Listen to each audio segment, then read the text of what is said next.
Good afternoon students. किसी तकनीकी कारणवश आपका जो स्काइप का लाइव क्लास है वो अपलोड नहीं हो पाएगा यूट्यूब में, उसका रिकॉर्डिंग नहीं हुआ है, तो इसलिए मैं उस क्लास को दोबारा किए देती हूँ।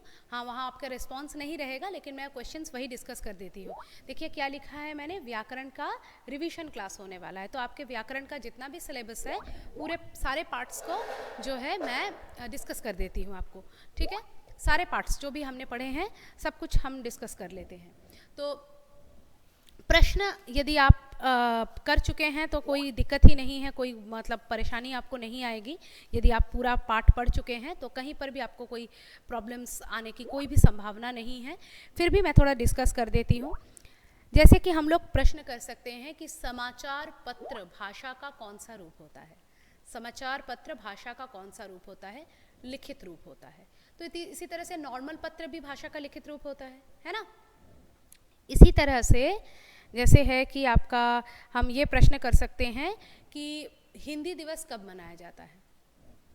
आप लोगों ने मुझे आंसर दिया था 14 सितंबर। तो इसको हम लोग ऐसे भी कर सकते हैं कि 14 सितंबर को कौन सा पर्व मनाया जाता है, वो हो गया हिंदी दिवस। इसी तरह से 10 जनवरी हम हिंदी भाषियों के लिए, भारतवर्ष के लिए एक बहुत गौरव का दिन है। तो यदि मैं आप लोगों से पूछूं कि 10 जनवरी को कौन सा शुभ दिन मनाया जाता है, तो आपका जवाब होगा विश्व हिंदी दिवस। या विश्व हिंदी दिवस कब मनाया जाता है? Again the answer will be 10 जनवरी। मतलब एक ही चीज़ को तोड़ मड़ोड़ के उससे काफ़ी सारे प्रश्न निकाले जा सकते हैं। ठीक है, अब अगर मैं आपसे पूछूं कि भाषा का अन्य मौखिक रूप क्या कहलाता है, तो आप बोलेंगे मैडम बोली। अब बोली का क्षेत्र कैसा होता है बच्चों? बोली का क्षेत्र होता है सीमित। तो बोली का क्षेत्र सीमित हुआ। तो अगर ऐसा प्रश्न रहे कि किसका क्षेत्र सीमित रहता है, तो आपका आंसर होगा बोली। बोली का क्षेत्र सीमित होता है। ठीक है, अब मैं बोल रही हूँ बोलना, पढ़ना, लिखना, सुनना। जरा ध्यान से सुनिए। बोलना, पढ़ना, लिखना, सुनना, ये क्या है? ये भाषा के कौशल हैं। तो बोलना, सुनना, लिखना, पढ़ना क्या है? भाषा के कौशल हैं। इनकी संख्या कितनी है?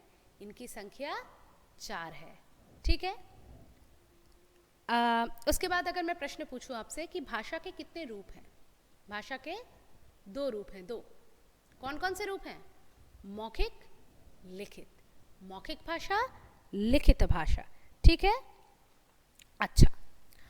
तो इसके अलावा भी लिंग के जो पाठ हैं वहाँ से मैं प्रश्न पूछ सकती हूँ। जैसे कि मैंने आप लोगों को ये पूछा कि पहाड़ों के नाम या पहाड़ शब्द का लिंग क्या होता है, या पहाड़ शब्द में कौन सी लिंग होती है। तो पहाड़ शब्द है, हमेशा आप लोगों ने मुझे जवाब दिया था लाइव क्लास में, हमेशा पुल्लिंग होता है। तो यदि पहाड़ शब्द पुल्लिंग होता है तो पहाड़ शब्द के वो तो एक जातिवाचक संज्ञा है। एंटायर जाति के पहाड़, मतलब पहाड़ की जितनी जातियां हैं सभी पहाड़ों को बता रही है, पूरी कैटेगरी को डिनोट कर रही है। तो यदि मैं यहीं पर इस प्रश्न को थोड़ा डिफ़िकल्ट बनाने की कोशिश करूं और मैं पहाड़ का कुछ नाम डाल दूं, जैसे हिमालय, एवरेस्ट, कंचनजंगा, और मैं आपसे पूछूं कि हिमालय का लिंग कौन सा है, हिमालय शब्द में कौन सा लिंग है, तो जवाब वही होगा कि यदि कैटेगरी का नाम, मतलब कैटेगरी अगर पुल्लिंग में है तो उसके अंदर से कोई भी नाम निकाल के, आप चाहे कोई भी नाम निकाल के दे दे तो वो पुल्लिंग ही रहेगा। इसी तरह से मैंने बोला कि पुलिस शब्द में कौन सा लिंग है, पुलिस शब्द में कौन सा लिंग है। तो पुलिस क्या है? एक शक्ति सूचक नाम है। शक्ति सूचक नाम हमेशा स्त्रीलिंग होते हैं, तो पुलिस शब्द में स्त्रीलिंग है। इसी तरह से मैंने आपसे पूछा कि कोयल, कोयल शब्द में कौन सा लिंग है। तो कोयल शब्द सदैव स्त्रीलिंग रहने वाला शब्द है, तो कोयल शब्द में स्त्रीलिंग रहेगा। ठीक है, इसी तरह से आप लोग ये सब कर लीजिएगा। बलवान, बलवती, भगवान, भगवती, लुहार, लुहारिन, सेठ, सेठानी, ससुर, सास, जहाँ पर शब्द बदल जाते हैं, भाई, बहन, विद्वान, विदुषी। ऐसे एक प्रश्न आ सकते हैं, विद्वान शब्द का स्त्रीलिंग कौन सा है? बहुत सारे ऑप्शन दे दिए गए, उसमें से विदुषी ऑप्शन ही राइट है। उसके बाद जैसे डिब्बा, डिबिया, मैंने बोला कि डिबिया शब्द का पुल्लिंग शब्द क्या है, ऐसा भी प्रश्न पूछा जा सकता है। डिब्बे, डिब्बों, डिबिया सारे फिर डिब्बा सारे दे दिए, तो आप जानते हैं राइट आंसर अगर डिब्बा है तो चाहे कितने भी ऑप्शंस आपको कंफ्यूज करने के लिए क्यों ना दिए गए हों, आप राइट ऑप्शंस पर क्लिक कर देंगे। ठीक है, इसी तरह से जैसे महीनों के नाम हमेशा पुल्लिंग रहते हैं।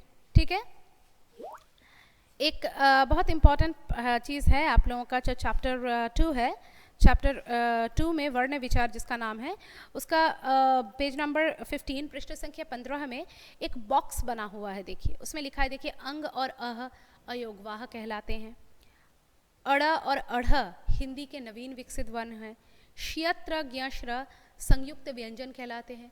तो इनसे तो हम कितने ही प्रश्न पूछ सकते हैं आपको, है ना। हिंदी के नवीन विकसित वर्णों के नाम लिखिए, अड़ा और अढ़ क्या कहलाते हैं या किस विशेष नाम से जाने जाते हैं। ठीक है, श्यत्र ज्ञश्र क्या कहलाते हैं या संयुक्त व्यंजन कौन कौन से हैं, अयोगवाह क्या है, अंग और अह किस विशेष नाम से जाने जाते हैं। तो ऐसे प्रश्न पूछे जा सकते हैं। स्वर की संख्या कितनी है, कितनी है 11। व्यंजनों की संख्या कितनी है 33। तो कुल मिलाकर हिंदी वर्णमाला में कितने वर्ण हुए 44। ठीक है, ऐसे आप लोग कर सकेंगे। इसके बाद संयुक्ताक्षर, संयुक्त व्यंजन और द्वित्व व्यंजन, तीन शब्द में बड़ा कंफ्यूजन रहता है। तो संयुक्त व्यंजन तो मैंने आप लोगों को बता दिया, इसकी संख्या 4 होती है, श्य त्र ज्ञ श्र। ठीक है, लेकिन अब संयुक्त अक्षर क्या है, जब एक अक्षर के साथ दूसरा अक्षर जुड़ता है, जहाँ एक आधा होता है और एक पूरा होता है और दोनों अक्षर आपस में भिन्न होते हैं, वहाँ संयुक्त अक्षर होता है।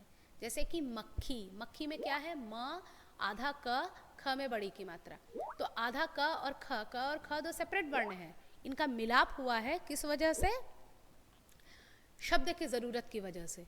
तो यहाँ पर ये संयुक्त अक्षर है, व्यंजन नहीं, व्यंजन 4 ही है। और द्वित्व व्यंजन क्या है, जैसे संयुक्त अक्षर में दो भिन्न वर्ण मिलते हैं, ऐसे ही जब दो एक जैसे वर्ण मिलते हैं, जैसे कि सिक्का, इसमें एक आधा का एक पूरा का, तो दोनों ही क है, क वर्ण की पुनरावृत्ति है, तो वहाँ पर हमारा द्वित्व व्यंजन होता है। बच्चा, फिर हमारे देश का कैपिटल क्या है, दिल्ली, दिल्ली में। ठीक है, ऐसे आप लोग प्रैक्टिस कीजिए, इसी तरह से आप लोग कर पाएंगे। ठीक है, उसके बाद जैसे कि अंगा, इया, अणा, ये क्या है हमारे, क्या इनको हम किसी स्पेशल कैटेगरी में रख सकते हैं, बिल्कुल रख सकते हैं, इनको हम पंचम वर्ण की कैटेगरी में रख सकते हैं। ठीक है, तो इसी तरह से आप लोग प्रैक्टिस कीजिए, ऐसे ही प्रश्न रहेंगे और ऐसे प्रश्न, मतलब इनके अलावा और प्रश्न हो भी कह सकते हैं। अगर आप व्याकरण के पाठ को ठीक से समझ गए हैं, आप लोग क्लासेस को फॉलो कर रहे हैं, तो फिर उम्मीद करती हूँ कि आपकी परीक्षा बहुत अच्छी होगी। शुभकामनाओं के साथ मैं आपसे विदा लेती हूँ। धन्यवाद।